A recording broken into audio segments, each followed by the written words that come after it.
اريد ادفع دنياي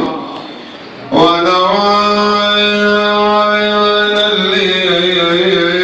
عفت جسمه او رحت ميسره واعداي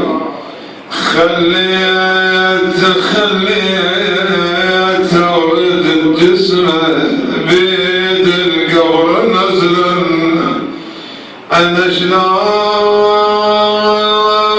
أنساك يا أخوي شلون ما يشربن خويا كنت تقوم أقوم وياك أو من تقعد وياك خويا ابو علي ومن تمشي وتعوف الدار انا ما ادخلها الا تريد تقوم النار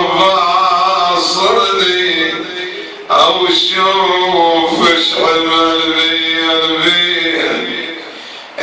فرقة واقول ان تخلص الفقر واقول ان صدق رديت لكن زمان ايش خلى وايش بقى بعد زينب تنظر الى الدار نفسها ما تغيرت لكن شنو اللي تغير فيه؟ أنا أشوف الدار